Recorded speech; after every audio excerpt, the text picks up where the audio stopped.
Bonjour à tous, bienvenue à vous dans cette nouvelle édition du Journal de l'Afrique où nous mettons en lumière les dynamiques économiques et stratégiques du continent africain. Aujourd'hui, je vous propose un focus sur le Maroc. Notre pays s'affirme comme un acteur incontournable du commerce et du développement en Afrique. Entre leadership dans la production d'engrais, avancées numériques et ouverture commerciale, le Royaume se positionne en véritable moteur de croissance alors que l'Afrique s'apprête à devenir la deuxième région du monde à la croissance la plus rapide en 2025 selon la Commission économique pour l'Afrique. Alors il est essentiel d'analyser les forces qui dynamisent cette trajectoire et les défis à relever pour garantir cette croissance. C'est parti.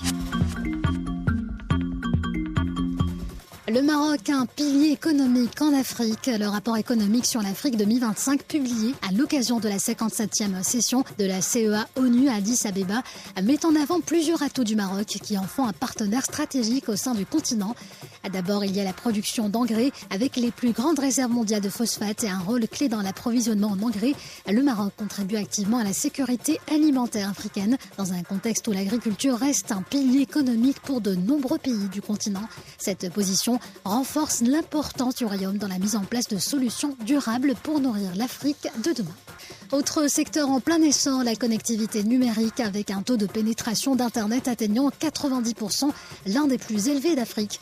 Le Maroc s'impose comme un modèle de transformation digitale et cette avancée favorise l'émergence d'une économie numérique compétitive et renforce l'intégration du pays dans des circuits d'échanges internationaux, un atout de taille dans un monde où le digital devient un levier incontournable du développement.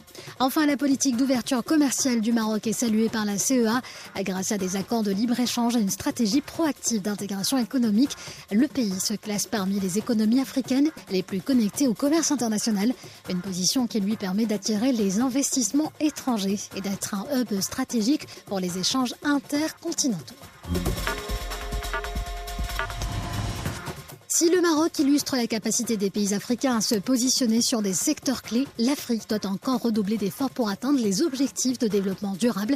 L'un des leviers de transformation majeurs reste la zone de libre-échange continentale africaine. La CEA insiste sur l'urgence d'accélérer la réduction des droits de douane pour favoriser la création de chaînes de valeur régionales dans des secteurs stratégiques tels que l'agroalimentaire, l'automobile et les productions pharmaceutiques.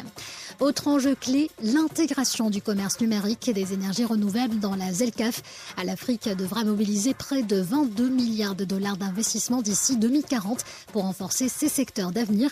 Par ailleurs, pour accompagner la transformation économique du continent, 120 milliards de dollars d'investissement annuels seront nécessaires d'ici 2030, notamment dans les infrastructures de transport, d'énergie et de connectivité numérique. Et l'Afrique est en marche vers un avenir prometteur alors que les perspectives économiques de l'Afrique s'annoncent prometteuses. Le développement durable et l'intégration économique restent les clés du succès. Le Maroc, de par son dynamisme et sa stratégie proactive, montre la voie à suivre. Mais au-delà de ce modèle, c'est l'ensemble du continent qui doit œuvrer à une coopération renforcée pour bâtir un avenir prospère et inclusif.